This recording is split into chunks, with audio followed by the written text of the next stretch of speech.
So I now invite His Excellency, the President of Indonesia, to speak to you, Mr. Joko Widodo.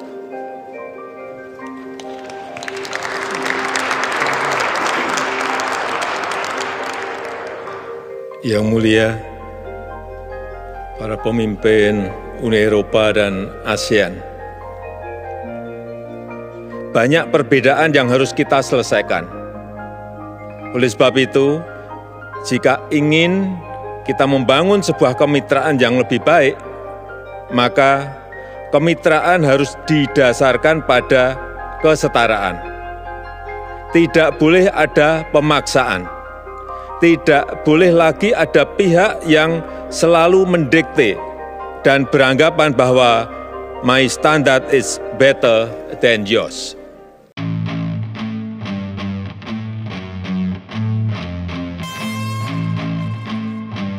Seperti yang kita ketahui bersama, di tahun ini Indonesia telah memasuki tahun keketuaan ASEAN. Namun ada yang sedikit berbeda dari keketuaan ASEAN sebelumnya, terkhusus di Indonesia. Setelah berhasil menjamu tamu-tamu agung pada perhelatan paling bergengsi di dunia yakni G20 pada tahun lalu. Sepertinya Indonesia masih terus dipaksa untuk memangku porsi keketuaan bergengsi lainnya. Dalam hal ini ASEAN akan diperlakukan istimewa oleh Indonesia. Bagaimana tidak, ASEAN Summit yang biasanya dilakukan di Jakarta, kali ini akan digeser ke sebuah daerah yang bernama NTT atau Nusa Tenggara Timur. Atau yang biasa NTT dianalogikan sebagai singkatan negeri titipan Tuhan. Bukan tanpa alasan, wisata bahari di provinsi ini benar-benar bisa membuat decak kagum bagi siapa saja yang melihatnya. Daerah dengan bentangan alam spektakuler dari Sang Pencipta Tuhan semesta alam. Siap semuanya, tinggal sentuhan sedikit-sedikit, tetapi yang paling penting ini nanti juga kita ingin mempromosikan juga Labuan Bajo sebagai destinasi super prioritas. Di Kulumur ini bagus, kita lihat di yang Labuan Bajo juga bagus saya kira. Ya semuanya di tengok kanan, tengok kiri, semuanya bagus dan indah. Ya. Sejauh ini ada beberapa negara yang bergabung akan hadir. Ya semua anggota ASEAN hadir. Kasih. Seakan tidak mau kalah dari G20 dan Uni Eropa, Indonesia hendak membawa forum ASEAN ke level yang lebih tinggi. Indonesia sangat respect terhadap negara-negara di ASEAN, dan mempercayai bahwa ASEAN akan menjadi pesaing utama Uni Eropa di masa depan. Bagaimana tidak, ASEAN sekarang sudah menunjukkan taringnya pada negara-negara Eropa.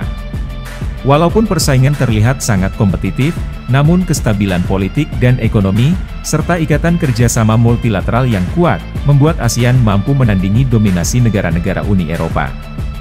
Dan Indonesia percaya, masa depan gemilang ASEAN sudah di depan mata.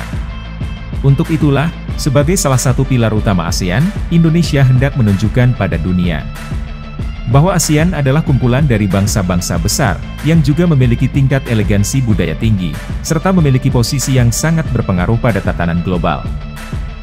Berkali-kali saya sampaikan, kita ini memiliki potensi besar, memiliki kekuatan besar, tapi sering kita lupakan. Kita memiliki sumber daya alam, SDA. Kita memiliki SDM. Nanti akan muncul bonus demografi 2030 diperkirakan berapa? 201 juta tenaga produktif kita. Kemudian juga kita memiliki pasar yang besar. Tidak hanya negara kita sebagai fondasi, tapi ASEAN 600 juta. Ini kekuatan yang sering tidak kita sadari dan harus saya ingatkan terus. Termasuk posisi kita di jalur perdagangan dunia. Di awal abad ke-21 ini kami melihat, peran ASEAN semakin meluas di segala sektor. Semakin banyak produk-produk dari negara ASEAN yang membanjiri pasar global. Di lain sisi, ketidakstabilan ekonomi dan politik di Eropa membuat trigger pergeseran trend center. Yang dulunya berkiblat di negara-negara Eropa, kini perlahan mulai berpindah ke ASEAN. Hal ini pun ditanggapi serius oleh negara-negara adidaya seperti China, Amerika dan Rusia. terbukti dengan masuknya investasi besar-besaran dari negara tersebut ke ASEAN. Negara-negara besar pada masa sekarang lebih memilih untuk berinvestasi di ASEAN daripada Eropa. Bahkan yang lebih mencengangkan, Eropa sendiri mulai tidak percaya diri dengan masa depan negaranya masing-masing. Perang yang berkecamuk, serta krisis dan inflasi yang tak kunjung membaik, membuat banyak pengusaha Eropa memindahkan perusahaannya ke ASEAN. Para pemimpin yang saya hormati, selama beberapa dekade Asia Tenggara telah menjadi economic powerhouse. Semua proyeksi mengatakan bahwa Asia Tenggara akan tetap menjadi pusat pertumbuhan. Dengan demikian, kemitraan dengan ASEAN dipastikan akan menguntungkan. September tahun ini, EU-ASEAN Business Council mengeluarkan hasil survei mengenai persepsi bisnis di ASEAN. 63% responden melihat ASEAN sebagai kawasan dengan kesempatan ekonomi terbaik. 69% responden mengharapkan pasar ASEAN menjadi lebih penting dari aspek pendapatan global dalam 2 tahun ke depan. Dan 97% responden berharap adanya percepatan perundingan FTA ASEAN-EU dan anggotanya. Lalu yang menjadi pertanyaan, mengapa ASEAN yang menjadi perhatian, dan tidak perhimpunan negara di belahan bumi lainnya?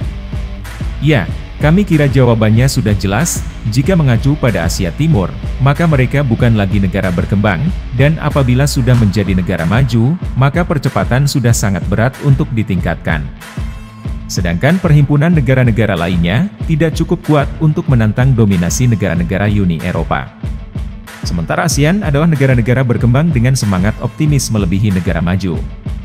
Diawali Indonesia sebagai Asia Tenggara Maritim sebagai starter, serta Vietnam sebagai starter bagi Asia Tenggara Daratan. Tentunya negara-negara ASEAN lainnya tidak mau kalah dan ikut bersemangat dalam berkompetisi. Selain paling siap dalam berkompetisi, sumber daya manusia dan sumber daya alam dari ASEAN juga sangat melimpah dan memenuhi semua syarat untuk menjadi pemain besar. Itulah sebabnya, ASEAN akan menjadi the rising star pada abad ini. In the early 1990s, nearly half of Vietnam survived on just a few dollars a day, and 1 in 4 did not have any electricity. This is the same story of incredible transformation that we have seen across the region. Indonesians for decades have been building domestic and democratic institutions to govern their vast chain of more than 13,000 islands. Since the 1990s, Indonesia's people have lifted themselves from poverty to become one of the fastest growing nations of the G20.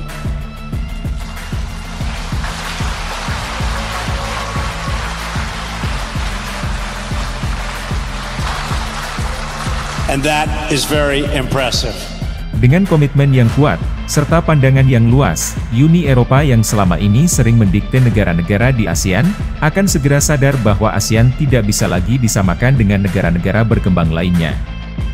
Dan posisi Indonesia sudah jelas, sebagai pondasi ASEAN dalam membendung hegemoni negara-negara besar lainnya. Jika ada yang perlu ditambahkan, bisa teman-teman tulis di kolom komentar.